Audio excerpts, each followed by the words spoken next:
जय श्री राम दोस्तों, आप सभी लोगों को। तो आज मैं आप लोगों के साथ अयोध्या कांड का बहुत ही बड़ा प्रसंग लेकर आई हूँ। और यहाँ पर हमारा मास पैंट का 14वां विश्राम जो है स्टार्ट हो गया है अयोध्या कांड में। और इसके पहले हमने जो पढ़ा था, यानी कि मास पैंट का 13वां विश्राम जो था, उसमें हमने पढ़ा था, बहुत कुछ पढ़ा था। लेकिन लास्ट में जो पढ़ा था वो मैं बता रही हूँ कि जो माता कौशल्या है वो सोच रही है और श्री रामचंद्र जी से बोल रही हैं कि यदि सीता हमारे साथ रहेगी तो हमारा यानी मुझको बहुत सहारा मिल जाएगा। और श्री रामचंद्र जी जो है उनकी बातों को सुनकर और विवेकमय प्रिय वचन कहकर माता को उन्होंने संतुष्ट किया है तथा फिर उनके गुण दोष को प्रकट करके जानकी जी को यानी कि सीता जी को समझाने लगे हैं। और क्या समझा रहे हैं वो आगे का प्रसंग पढ़ते हैं, तो आप लोग जरूर सुनो। मातु समीप कहत सकुचाही, बोले भयहु समझु मन माही। राजकुमारी सिखावन सुनहु, आन भांति जिय जानि कछ गुनहु। राम सिया राम सिया राम जय जय राम।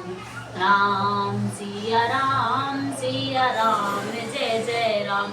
माता के सामने सीता जी से कुछ कहने में सकुचाते हैं, पर मन में यह समझकर कि यह समय ऐसा ही है, वह बोले हे राजकुमारी मेरा सिखावन सुनो, मन में कुछ दूसरी तरह ना समझ लेना। यानी कि जो श्री रामचंद्र जी है वो माता के सामने सीता से बात करने में सकुचाते हैं और फिर मन में साहस कर कर और मतलब मन में यह समझकर कि समय ऐसा ही है और वह बोले हे राजकुमारी मैं आपको सिखावन देता हूँ, मन में कुछ दूसरी तरह ना समझ लेना।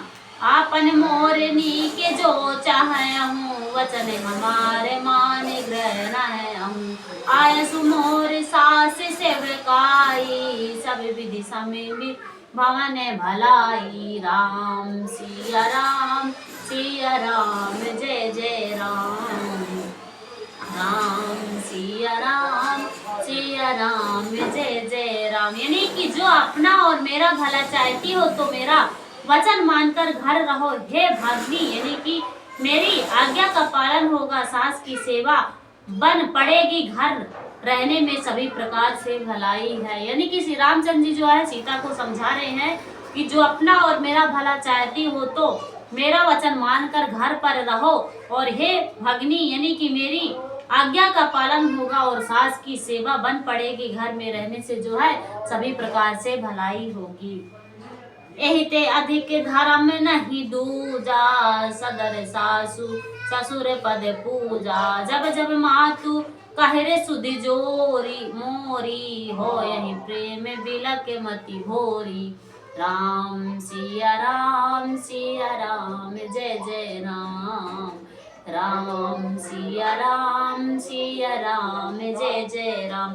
आदर पूर्वक सास ससुर के चरणों की पूजा यानी सेवा करने से बढ़कर दूसरा कोई धर्म नहीं है। जब जब माता मुझे याद करेगी और प्रेम से व्याकुल होने के कारण उनकी बुद्धि भोली हो जाएगी, वह अपने आप को भूल पाएंगी। तब तब तुम कही कथा पुरानी, सुंदर समझाया हूँ मृदुवानी। कहते सुभायु सपत सत मोरी, सुमति माँ कुहित राखूं तोरी। राम सिया राम जय जय राम। राम सिया राम जय जय राम। हे सुंदरी तब कोमल वाणी से पुरानी कथाएं कह कहकर इन्हें समझाना। हे सुमुखी मुझे सैकड़ों सौगंध है, यह स्वभाव से ही कहती हूँ कि मैं तुम्हें केवल माता के लिए ही घर पर रखता हूँ। यानी कि श्री रामचंद्र जी बोल रहे हैं कि हे सुंदरी जब जब वो मुझे याद करे तब तुम कोमल वाणी से उन्हें जो है पुरानी कथाएं कहकर उन्हें समझाना। हे सुमुखी मुझे सैकड़ों सौगंध है और मैं यह स्वभाव से ही कहता हूँ कि तुम्हें केवल अपनी माता के लिए ही घर पर रखता हूँ। सियावर रामचंद्र की जय। गुरु श्रुति सम्मत धर्म फलु, पायौ बिनहि कलेश।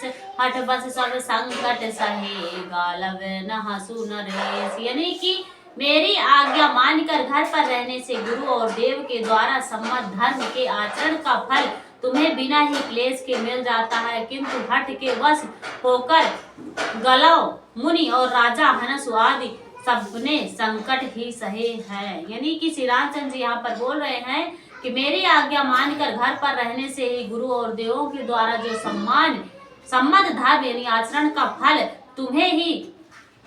तुम्हें बिना ही क्लेश के मिल जाता है, किंतु हट के वश होकर मुनि और राजा जो है नाथ आदि सबने ही संकट सहे हैं। मैं पुनि करी प्रवान पृथुबानी के फिर अब सुने सुमख सयानी, दिवस जाति नहीं लागत निवारा, सुंदर सिखवनु सुनहु हमारा। राम सिया राम सिया राम जय जय राम, राम सिया राम जय जय राम। हे सुमुखी यानी कि हे सयानी सुनो, मैं भी पिता के वचन को सत्य करके शीघ्र ही लौटूंगा, दिन जाते देर नहीं लगेगी। हे सुंदरी हमारा यह सीख सुनो। यानी कि उन्होंने बोला कि हे सुमुखी और हे सयानी सुनो, मैं भी पिता के वचन को सत्य करके और शीघ्र ही लौटूंगा और दिन जाते देर नहीं लगेगी। हे सुंदरी हमारी यह सीख सुनो। जो हट करहूँ प्रेम बस बामा, तो तुम दुख पाया परिणामा।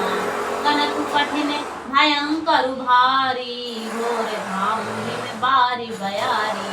राम सिया राम जय जय राम, राम सिया राम जय जय राम। हे बामा यदि प्रेम बस हट करोगी तो तुम परिणाम में दुख पाओगी। वन बड़ा कठिन यानी क्लेशदायक और भयानक है, वहाँ की धूप जाड़ा वर्षा और हवा सभी बड़े भयानक है। यानी कि श्री रामचंद्र जी यहाँ पर बोल रहे हैं कि हे बामा यानी सीता जी को बोल रहे हैं कि यदि प्रेम बस हट करोगी तो तुम वहाँ पर बहुत परिणाम से दुख पाओगी, और वन बड़ा कठिन यानी कि बहुत ही भयानक है, और वहाँ की जो धूप है जाड़ा है वर्षा और हवा है वो सभी बड़े भयानक है।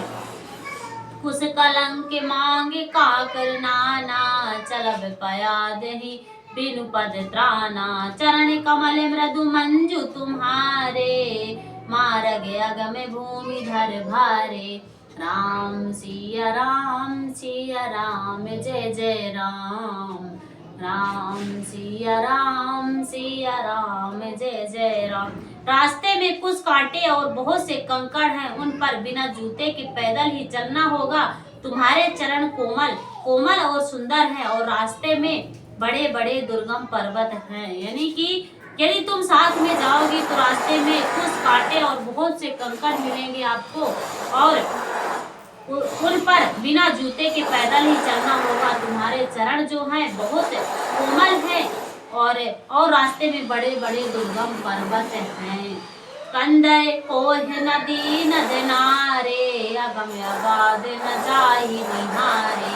भालु बाग ब्रक के हरि नागा, करहि नाद सुने धीरज भागा। राम सिया राम जय जय राम, राम सिया राम जय जय राम। पर्वतों की गुफाएं यानी कि दर्रे नदियां नद और नाले ऐसे अगम और गहरे हैं कि उनकी ओर देखा तक नहीं जाता। रीछ बाघ भेड़िया सिंह और हाथी ऐसे भयानक शब्द करते हैं कि उन्हें सुनकर धीरज भाग जाता है। यानी कि यदि आप साथ जाओगी तो वहाँ पर बहुत सारी नदियां नाले और अगम गहरे हैं, और जिन्हें देखा तक नहीं जाता है, और वहाँ पर बहुत सारे रीछ बाघ भेड़िया सिंह और हाथी यानी कि बड़े भयानक शब्द करते हैं कि उन्हें सुनकर धीरज भाग जाता है। सियावर रामचंद्र की जय। तो कैसा लगा आप लोगों को, आप लोग जरूर कमेंट करिएगा, और इसके आगे का प्रश्न अगली वीडियो में आप लोगों को जरूर सुनाऊंगी। यदि आप लोगों को सुनना है तो चैनल को जरूर सब्सक्राइब करना पड़ेगा। इसके पहले मैंने अयोध्या कांड कुछ पढ़ा है तो चैनल पर पढ़ा हुआ, तो आप लोग वहां पर जाकर सुन सकते हैं। तथा संपूर्ण बाल कांड यानी कि बाल कांड में मास प्राण के पहले विश्राम से और 11वें विश्राम तक पड़ा हुआ है, तो आप लोग वहाँ पर भी जाकर जरूर सुने। और यदि वीडियो अच्छी लगे तो लाइक, शेयर और सब्सक्राइब तथा कमेंट जरूर कर सकते हैं। बस इस वीडियो में इतना ही। तब तक के लिए आप सभी लोगों को जय श्री राम।